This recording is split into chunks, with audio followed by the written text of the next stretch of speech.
할렐루야. 오늘 말씀의 제목은 왜 그리스도인 되셨습니까? 라는 제목으로 하나님 말씀 나누도록 하겠습니다. 우리가 살고 있는 21세기를 뭐라고 말하냐면 포스트 모던 시대라고 이야기합니다. 포스트는 다음이라는 말이고 모던은 근대라는 말이죠. 해석하면 그렇게 돼요. 근대 이후의 시대, 포스트 모던 시대라고 말합니다. 모던 시대의 중심은 이성 중심의 시대를 말합니다. 자기 확신이나 보편적 진리를 추구하게 되죠. 그러나 포스트 모던 시대의 사람들은 객관적이고 혹은 보편적인 진리, 이 진리를 존재하지 않는다고 생각합니다. 무슨 말이냐면 진리는 늘 상대적이라고 생각하는 거예요. 그래서 모든 사람에게 나름대로의 진리가 있다고 생각합니다. 쉽게 말하면 너만 알고 있느냐, 나도 알고 있다라고 말하는 거예요. 나도 생각이 있다. 꼭 그것이 정답은 아니다. 이렇게 포스트 모던 시대를 살아가고 있는 거예요. 정답이 없다는 거예요. 포스트 모던은 상대주의적인 태도를 가지고 있는 거예요. 정답이 없는 거예요.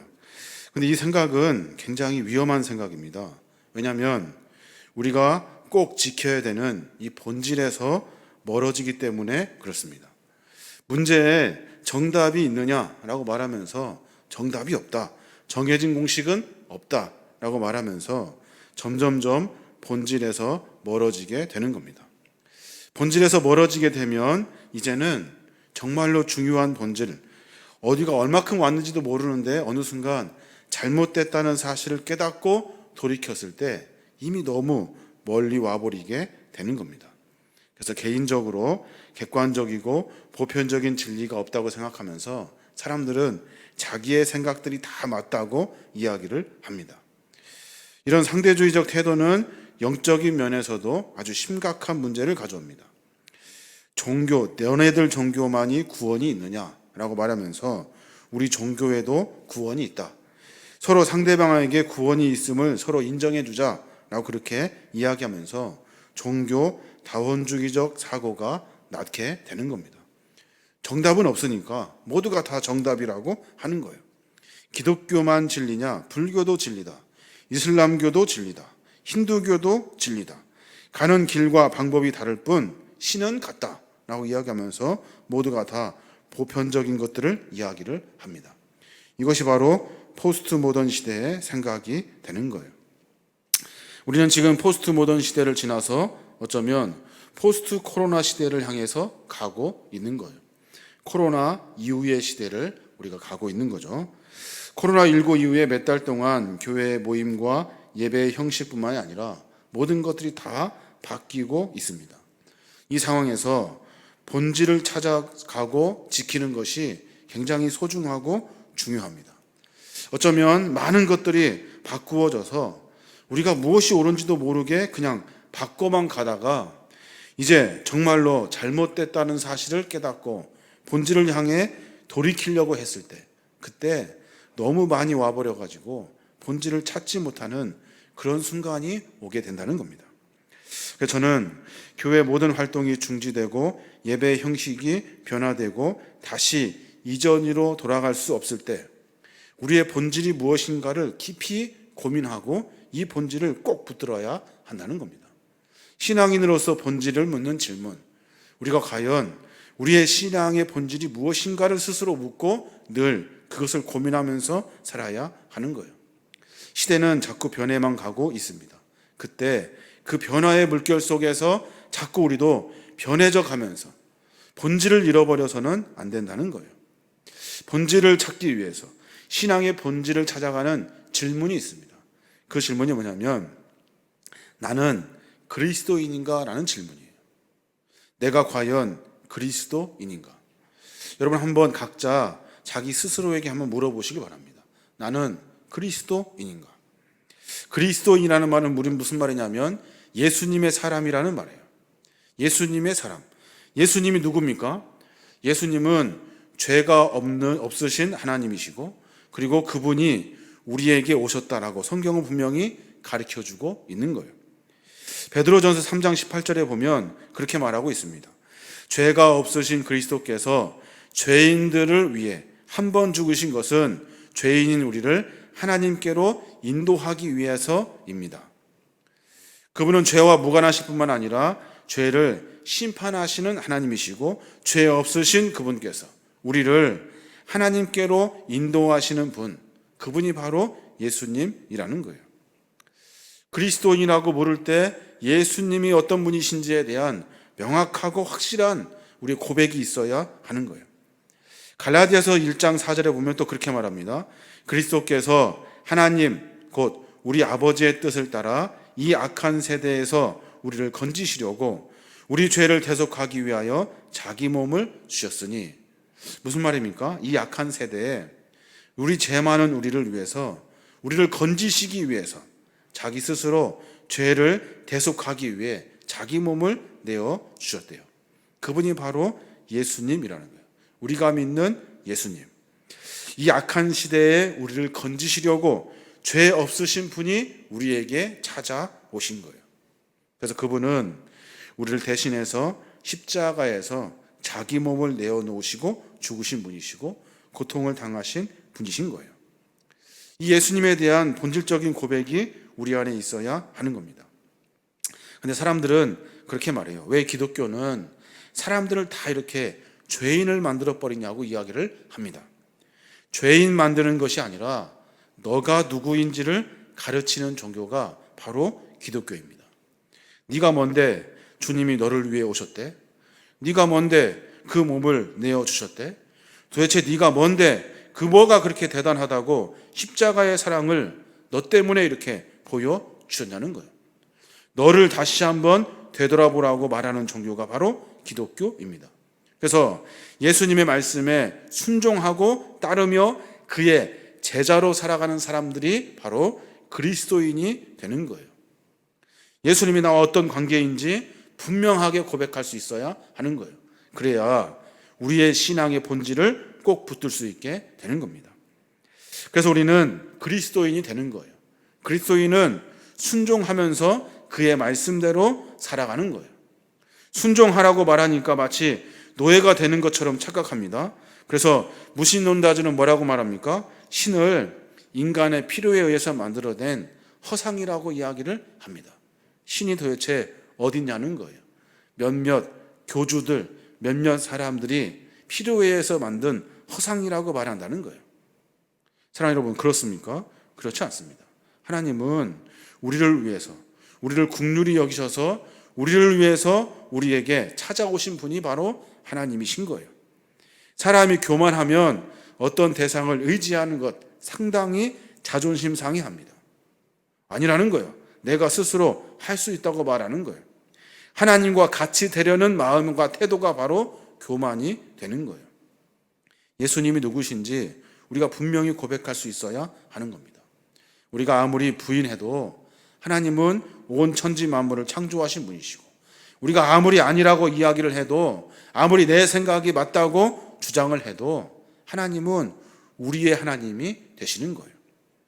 부모가 없이 태어난 사람이 있습니까? 없습니다. 부모 없다고 말한다고 해서 부모가 없어지는 것이 아니잖아요. 천지를 만드신 하나님은 분명히 우리의 하나님이 되는 거예요. 사람이 하나님을 믿지 않는다고 하여서 하나님의 존재가 없어지는 것이 아니에요. 분명히 하나님은 존재하고 계셔요. 성경은 그래서 뭐라고 말합니까? 시편 14편 1절에 뭐라고 말하냐면, 어리석은 자는 그의 마음에 이르기를 하나님이 없다 하도다. 어리석은 사람은 그의 마음 가운데 하나님이 없다고 말한대요. 영화 한 편이 있는데 신은 죽지 않았다라는 영화가 있습니다. 저는 그것을 요 근래에 보게 됐는데 참 우리가 많은 고민을 하게 되는 영화입니다. 잠깐 영화의 짤막한 이야기 잠깐 보고 나머지 설교 진행하겠습니다.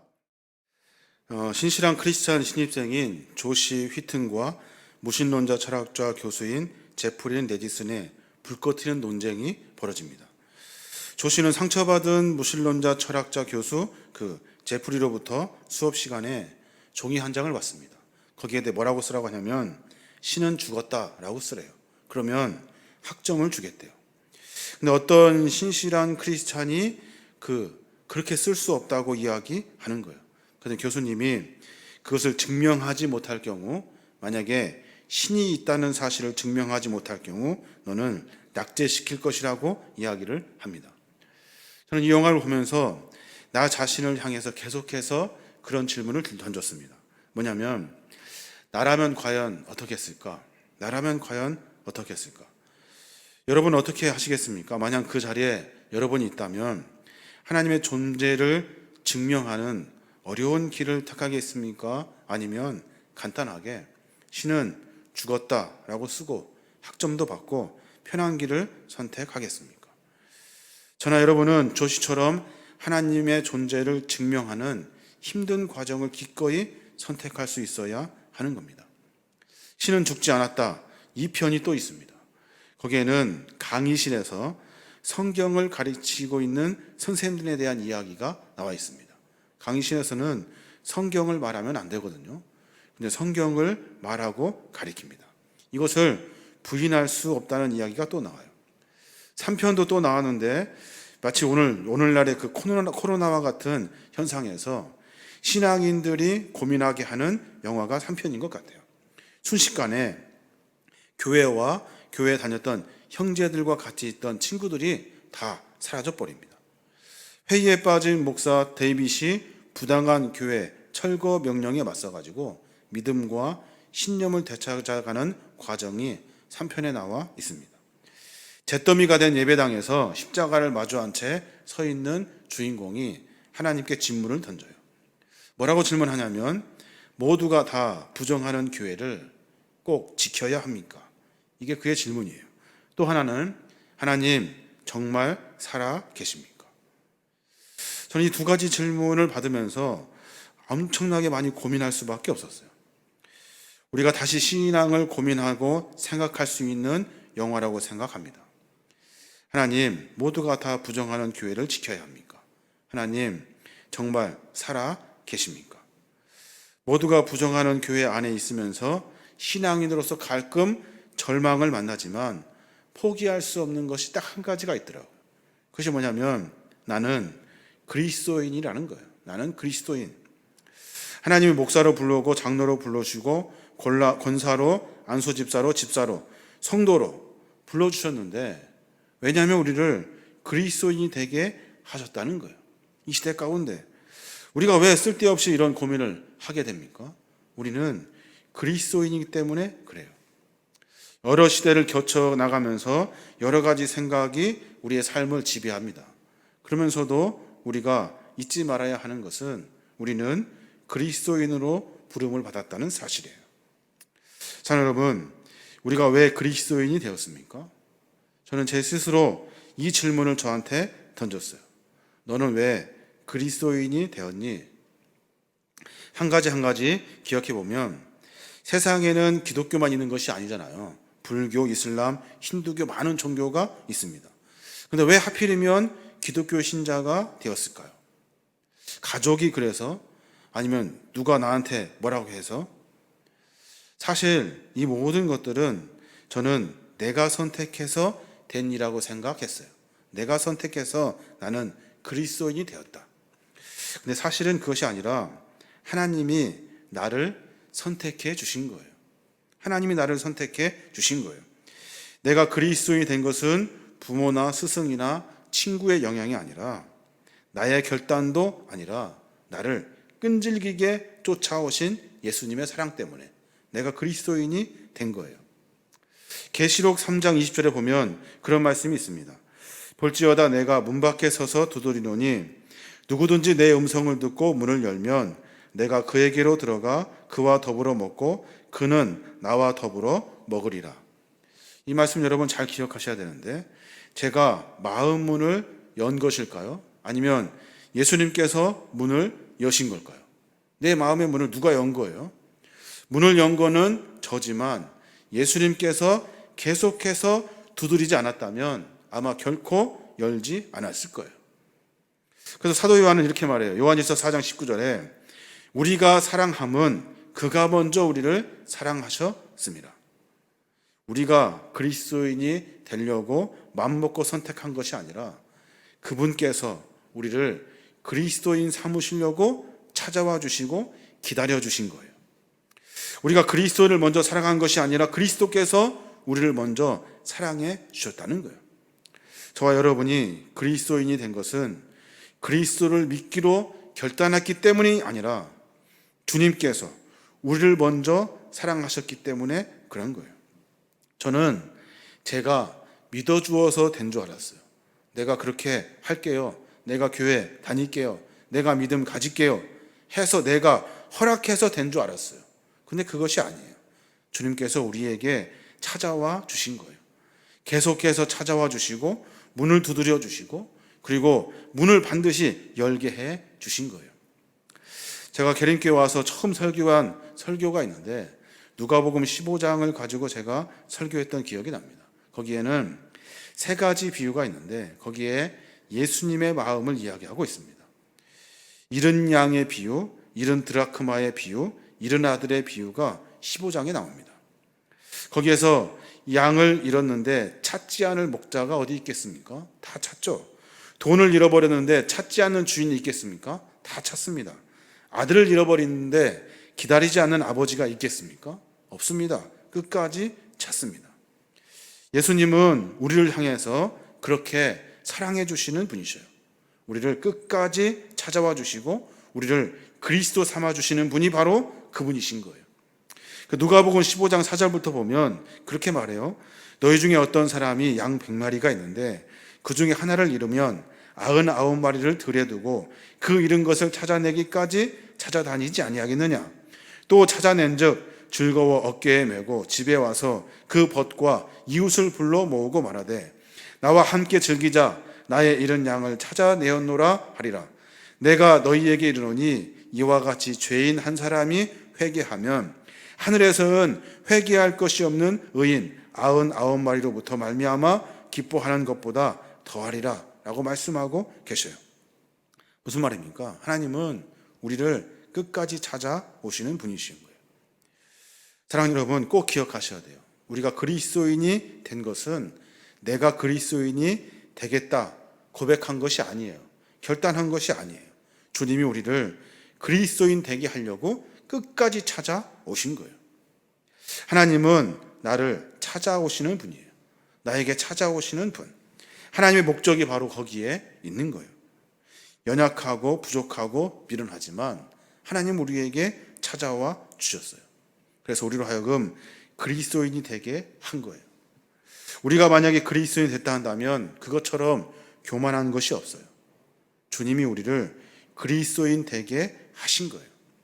잃어버린 동전을 찾으려고 온 집안을 뒤지는 여인과 같이 잃어버린 단 한 마리의 양을 찾으려고 위험한 산을 헤매는 목자와 같이 그리고 제멋대로 돌아다니는 아들을 그리워하면서 끝까지 참고 기다려주신 그 아버지 같이 우리의 하나님의 사랑은 그런 거예요. 우리가 본질을 찾아가고 있는데 본질에 대한 거룩한 고백은 내가 그리스도인이 된 게 아니라 주님이 나에게 찾아와 주셔서 주님 때문에 내가 그리스도인이 된 거예요. 두 번째 또 하나 고민해 봤는데 내가 왜 그리스도인이 되었을까 생각해 보니까 주님이 나를 위해 죽으셨기 때문에 그래요. 나를 위해 죽으셨기 때문에. 저는 이 말 참 이해하기가 힘들었습니다.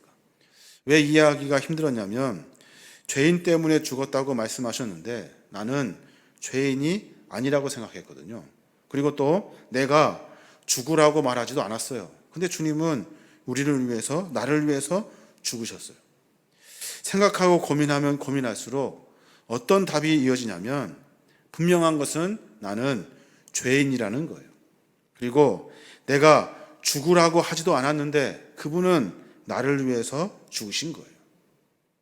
로마서 3장 10절에 보면 그렇게 말해요. 기록된 바 의인은 없나니 하나도 없으며 로마서 3장 23절에도 모든 사람이 죄를 범하였음에 하나님의 영광에 이르지 못하더니 라고 말하고 있습니다. 하나님은 우리 모두가 다 죄인이라고 말하고 있는 거예요. 죄인이 아니라고 말하면 그것처럼 교만한 것이 없어요. 내가 죽으라고 하지도 않았는데 왜 죽었습니까? 라고 말한다는 것은 하나님의 거룩한 사랑을 무시하게 되는 거예요. 우리를 목사로 부르고 장로로 부르고 권사로 집사로 성도로 부르신 근본적인 이유는 우리가 죄인이기 때문에 그래요. 죄인이기 때문에 우리를 사랑하시려고 죽음의 구렁텅이에서 우리를 건져내 주시기 위해서 우리에게 찾아와 주신 거예요. 이게 바로 구속이라는 거예요. 구속은 대가를 대신 지불한 거예요. 내가 뭔데 주님이 나를 대신해서 대가를 지불하십니까? 내가 뭔데 주님께서 나를 위해 십자가에 달려 돌아가시냐는 거예요. 이게 바로 하나님의 사랑이 되는 겁니다. 로마서 5장 8절에 보면 그렇게 분명하게 말해요. 우리가 아직 죄인 되었을 때 그리스도께서 우리를 위하여 죽으심으로 하나님께서 우리에 대한 자기 사랑을 확증하셨느니라. 무슨 말이냐면 죄인이었을 때 주님께서 우리를 위해서 죽으셨대요. 그 죽으심으로 말미암아 나를 얼마큼 사랑하는지 확실하게 보여주셨다는 겁니다. 사랑하는 여러분, 우리가 왜 그리스도인이 되었습니까? 주님이 우리를 위해서 희생당하시고 죽으셨기 때문에 그리스도인이 된 거예요. 똑똑하고 잘나서 그리스도인이 된 것이 아니에요. 예수 그리스도의 분명한 사랑을 깨닫지 못하면 그것은 그리스도인이 아닌 거예요. 로마서 1장 12절 말씀 잘 아시죠? 영접하는 자 곧 그 이름을 믿는 자에게는 하나님의 자녀가 되는 권세를 주셨으니 이는 혈통으로나 육적으로나 사람의 뜻으로 나지 아니하고 오직 하나님께로부터 난 자들이니라. 여기에서 중요한 두 단어가 있죠. 영접하는 자 그리고 그를 믿는 자. 영접하는 자와 믿는 자가 누굽니까? 그분이 나에게 어떤 분인지 고백하는 사람을 말하고 있는 거예요. 우리 스스로 고백해 봐야 돼요. 주님이 어떤 분이신지 고백할 수 있어야 하는 거예요. 다른 것 분주하게 고민하고 생각할 일이 아니에요. 예수 그리스도 그분이 과연 나와 어떤 관계가 있는지 이야기할 수 있어야 하는 거예요. 그렇군요. 주님은 죄인인 나를 위해서 대신 죽으신 분이시군요. 내가 그분을 영접하는 거예요. 그렇군요. 주님께서는 나를 위해서 끝까지 찾으시고 나를 찾으셔서 그리스도인 되게 하신 분이 바로 그분이시군요 라고 믿을 때 그때 우리는 그리스도인이 되는 거예요. 그리스도인은 그냥 교회에 등록한 사람이 그리스도인인 것이 아니에요.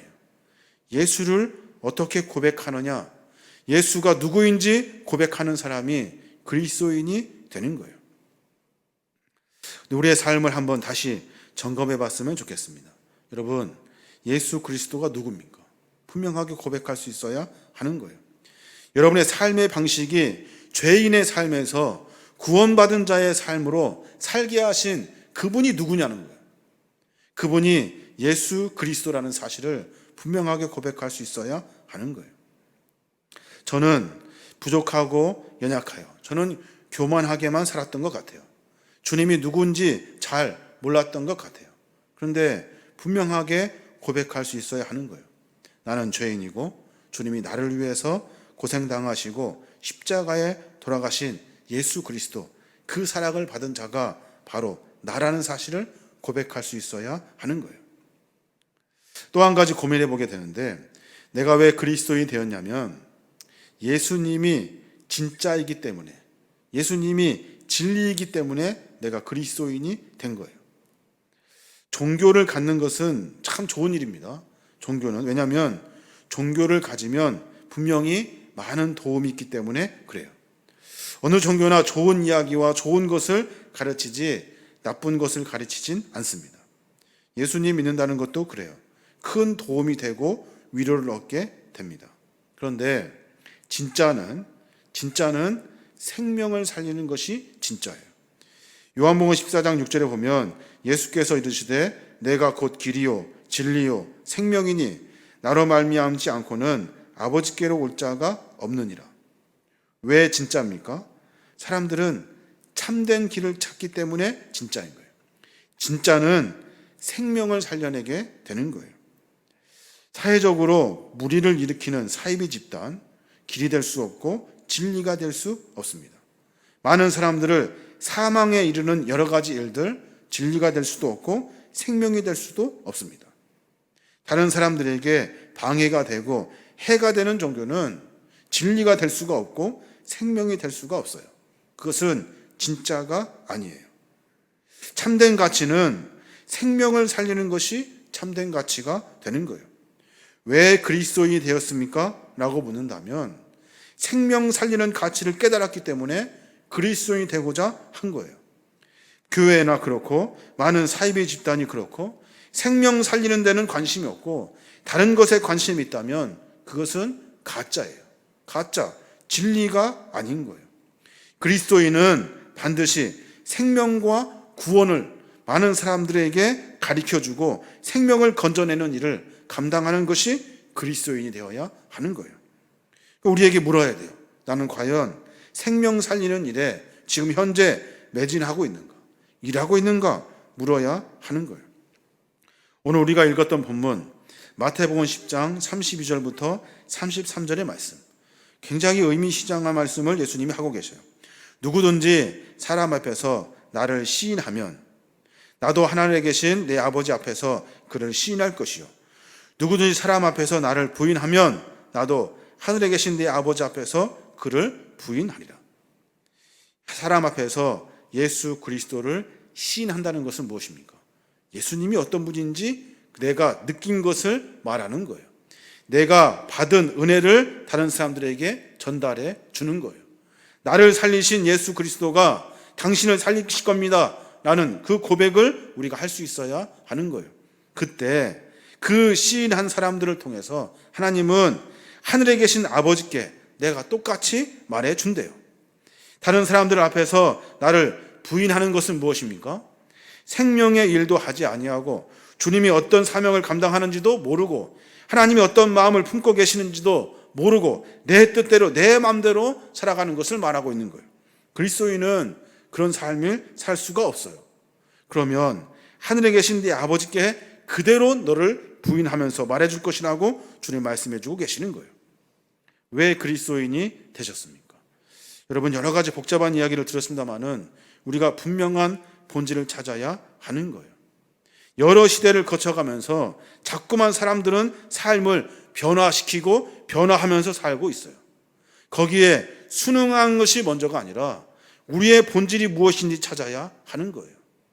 바뀔 수 있어요. 변화될 수 있고 그리고 많은 것들이 달라질 수 있어요. 그런데 분명히 달라지지 말아야 될 것, 변화되지 말아야 될 것은 우리가 그리스도인이라는 사실이에요. 예수 그리스도께서 나를 먼저 사랑해 주셔서 나에게 찾아와 주셨다는 사실, 그분께서는 나를 위해 죽으셨다는 사실을, 그분이 하고자 하는 일들은 많은 사람들이 죽어가는 그 사람들을 살리시려고 하는 일들을 하고 계신다는 것을 우리가 분명히 깨달아야 하는 거예요. 이게 바로 그리스도인이 되는 겁니다. 그리스도인은 내가 손들어서 되는 것이 아니에요. 그리스도인은 내가 마음 먹었다고 되는 것이 아니에요. 그리스도인은 주님이 어떤 분이신지 분명히 고백할 수 있어야 하는 겁니다. 코로나19 시대를 지내고 있습니다. 이제는 정말로 교회에 모일 수 없는 시대가 되었어요. 광주에 여러 가지 어려운 일들이 자꾸만 번져가고 있습니다. 여러분, 이때 이 순간에 여러분 무엇을 고민하고 계십니까? 저는 이번 기회에 많은 것들을, 교회의 많은 것들이 시대를 쫓아가야 된다고 생각했어요. 그런데 순간 드는 것은 시대를 쫓아가는 것이 먼저가 아니라 내가 누구인지를 고백하는 거예요. 내가 그리스도인이라는 사실을 분명히 할 때 그 시대에서 원하시는 하나님의 마음을 읽어낼 수 있는 거예요. 저와 여러분이 모일 수도 없고 찬양할 수도 없고 예배할 수도 없고 여러 가지로 힘들지만 우리가 그리스도인이라는 사실을 분명히 기억해야 하는 겁니다. 주님이 우리를 통해서 이 시대 가운데, 이 어려운 시대 가운데 분명히 하시고자 하시는 거룩한 하나님의 뜻이 있어요. 그 뜻을 쫓아갈 수 있는 그리스도인이 되어야 하는 겁니다. 이게 진짜 그리스도인이 되는 겁니다. 오늘 저녁에 한번 고민해 보시기 바랍니다. 나는 왜 그리스도인인가? 나는 왜 그리스도인이 되었는가? 도대체 그리스도인이 무엇인가? 여러분 한번 고민해 보시고 여러분 입술로 주님을 다시 고백할 수 있는 거룩한 믿음의 종들 되시길 바랍니다. 아멘.